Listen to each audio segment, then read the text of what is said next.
Well, my name is Dr. Lewester A.S. Robinson, but I go by Dr. Lou.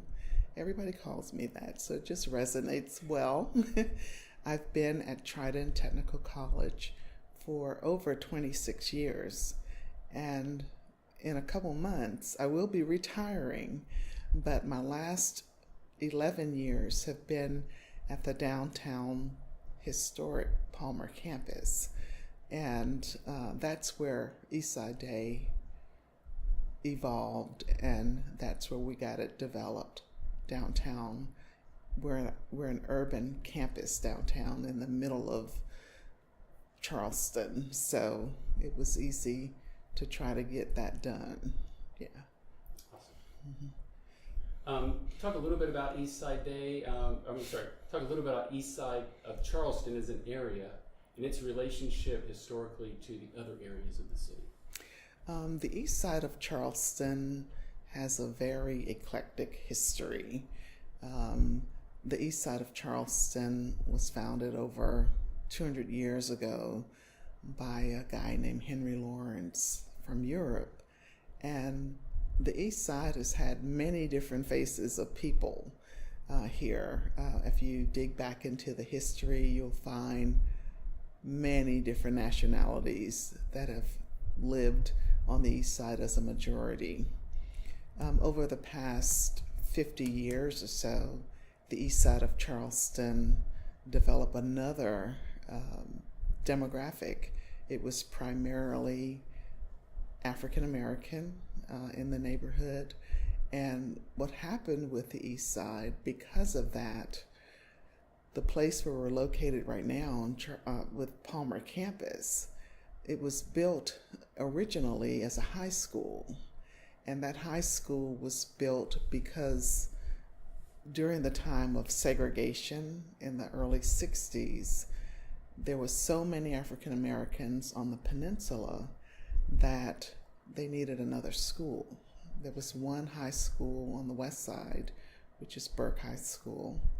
But this high school, the C.A. Brown High School, was built and placed in this building because they didn't have anywhere for the African American children to go, and they wanted to build what they called an equalization school.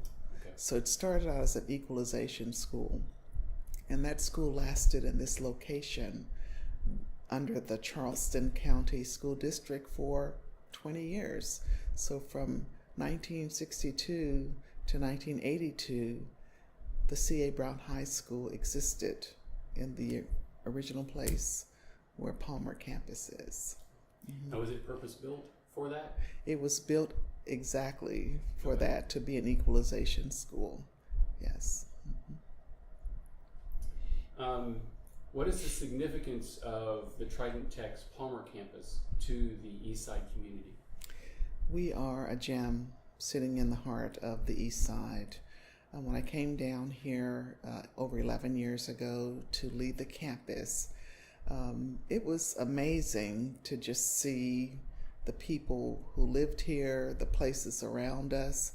And what was also significant for me is that I'm a Charlestonian, so I am from downtown Charleston. On the west side of town, but here I am working on the east side of town. So coming back to Charleston to work for Trident Technical College, leading this campus, it was amazing. The campus, when I first got here, had a lot of students. In fact, we had nearly 3,000 students at Palmer campus alone when I got here. So that enrollment, it just skyrocketed. And we had to make some changes, of course, because there's some things in Charleston that just cannot happen. You cannot park anywhere. I learned that quickly. So our enrollment subsequently got moderated and went down, but I was operating a college within a college. That's what I call it, because we had so many students. Mm-hmm. Awesome. Yeah. So how did Eastside Day get started? Eastside Day got started because we tried to venture in the community. I wanted to see what was outside of our gates and I wanted to make sure that the people in the community were involved with the college. Well, what happened to develop Eastside Day is that I got an award, I think it was 2010. I was named a diversity scholar for the National Trust for Historic Preservation. And with that award, you had to develop in your workplace or in your community something significant to relate its diversity to its people and the places where you lived.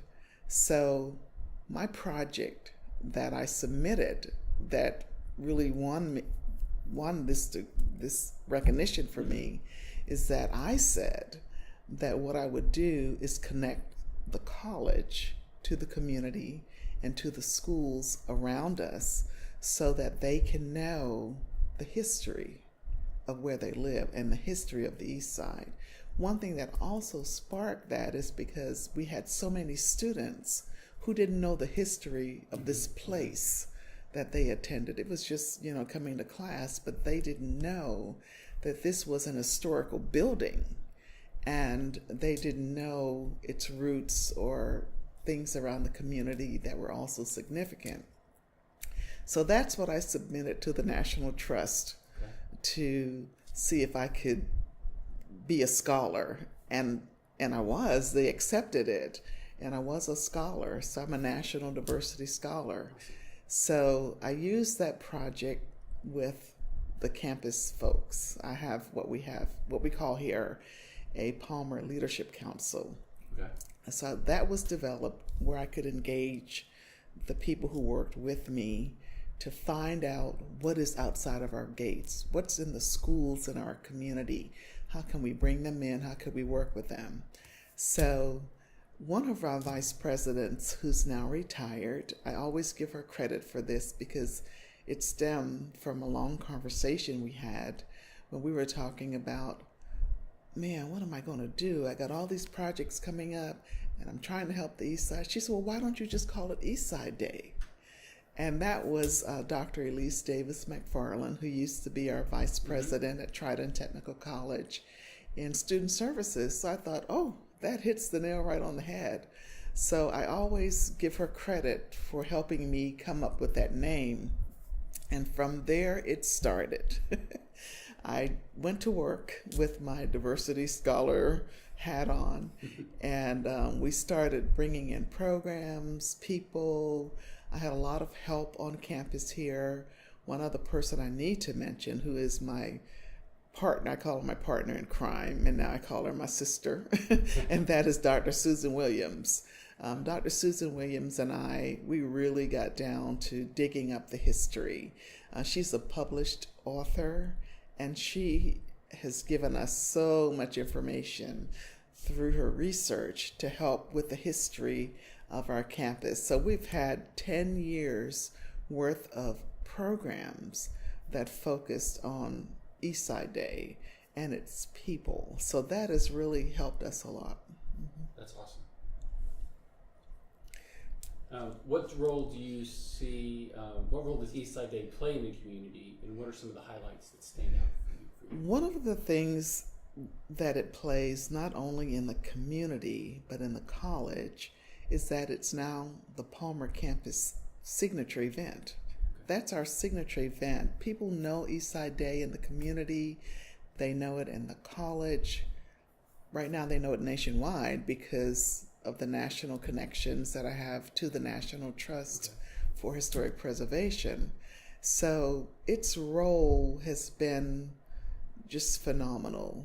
And one event that we had that really signified the importance of Eastside Day is that we brought back all of the alumni who graduated from C.A. Brown High School for their 50th anniversary, which was in 2012. We did a huge celebration to celebrate the alumni and the students who went to C.A. Brown High School. Well, they live all across the nation. They have significant jobs. They're generals. They're just significant across the country. So I said to my president, if I do this, I know they're going to come back. I grew up in downtown Charleston. I know the significance of the school and how the relationships were to the community and how the students were and how dedicated they were to their school. So we planned the 50th anniversary celebration for C.A. Brown High School. At that time, I also had a relationship with the Preservation Society of Charleston. So the Preservation Society of Charleston, along with me and Susan and all my other folks, we got together and we planned that celebration to celebrate the C.A. Brown students. The Preservation Society has produced a documentary on those students, recording past faculty and people who attended the school.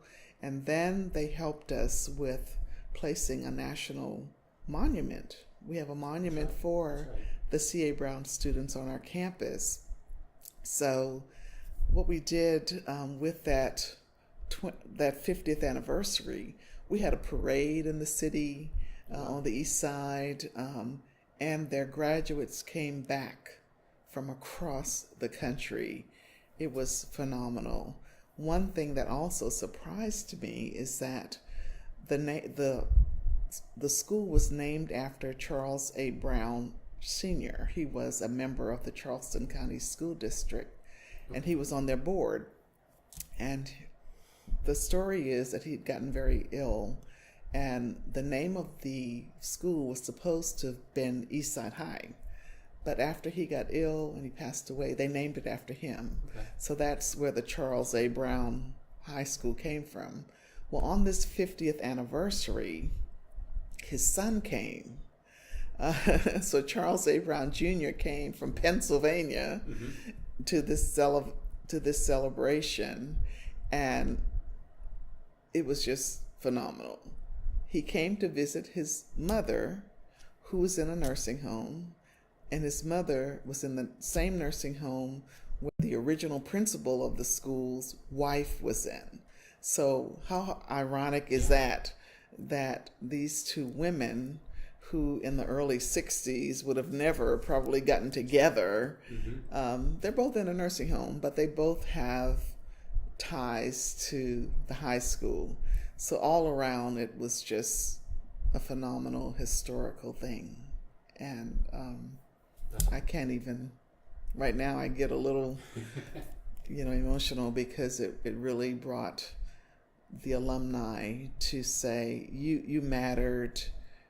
Your school was built for equalization, but you mattered, and your history matters to the college, to the community. So it was really good. That was really good. How has the East Side changed over the last 10 years? We've had major changes on the East Side. One is that my enrollment is not 3,000. Like many community colleges across the nation, we're all suffering with low enrollment. But what has happened is that the demographics in the neighborhood has changed. The demographics has changed to, I looked at the minimum for buying a house on the East Side. It's like $500,000. So what has happened to the residents who traditionally lived on the East Side? They've had to find somewhere else to go, or they're paying high taxes, things like that. So that demographics have kind of moved out the population that was here, the businesses that were here. Now we have new businesses. The cigar factory is now running and doing very well. But that was a place years ago where African American women, men, they worked there. That was a place where they worked. It was also a cotton factory before as well. But the jobs, over in the cigar factory now, they're high paying jobs, and I think the demographics in the cigar factory is not as it was early on. Mm-hmm. But the cigar factory is a place of significance. That was the place where, when the cigar factory women had a strike, that the song "We Shall Overcome," that was one of the places where it was first sung, right Wow. here at the cigar factory. So yeah, it has lots of history there. Mm-hmm. Wow. In the back of us, that's the National Blacksmith, Philip Simmons. Mm-hmm. And in fact, the property where we're on right now, his house used to be here. Oh, wow. But he moved, right behind the campus. And Mr. Simmons, until he died, he really took care of the Eastside children by helping them, providing for them. And his work, is in Smithsonian. It's all over the place. But he was a regular, even in our cafe. He would come to eat. And our dean of the Culinary Institute has signed menus by Philip Simmons. So that was really awesome. One of our Eastside days focused on Philip Simmons. Yeah. And his daughter came over, so yeah, it's really nice. Do you think most of the historic residents that have been here for a while, do most of them own the house and then they're being displaced through taxes? They're being displaced. Yeah, that's the majority of why they're moving out of the neighborhoods. Yeah. The price difference. Oh yeah, prices. Mm-hmm. So why is it important to remember history through events like Eastside Day? I always say that if you don't know your history, it's going to be very hard for you to figure out where you're going in the future. Your history is important. Bringing the history of the East Side to our students, to the residents, to people in the community, it has been significant. When we brought up some of the things, of the significance of the East Side with the people they're famous, that live around us, our students were just amazed. It's like, really? That's what this is? And one thing that has happened with this building is that we now have an early college high school. Well, the early college high school is also from Charleston County School District. But here I am in my lifetime seeing a new school on the campus that was built for equalization, to segregate students. And now the relationship that the early college high school has with the C.A. Brown High School, it's phenomenal. Some of the C.A. Brown grads are coming to campus, I believe, tomorrow. Oh, wow. Because they're going to be talking to the students about Eastside Day, about C.A. Brown, and they're going to be talking about their experiences as being a student when this was an equalization school. And if you walk down the halls of the early college, what you're going to see on the walls, it's amazing to people, because they have pictures from the C.A. Brown yearbooks. Awesome. From 50 years ago. Wow. Of the band, the cheerleaders, football team, they've adopted the colors that they had. Okay. They are now black and gold, so they have the same colors of C.A. Brown High School. The picture of Mr. C.A. Brown sits in their conference room. Their school is very diverse. These students come from all high schools in the Charleston County School District. So you'll see a eclectic mix of them. And it's just amazing to see that. And I say in my lifetime, because I lived downtown when this was an equalization school, when it was built for students of color, for African American students. But you see a rainbow in the early college right now, and it's just amazing. That's cool. So you're connecting through stories. Yes. Of people who were here before. Yes.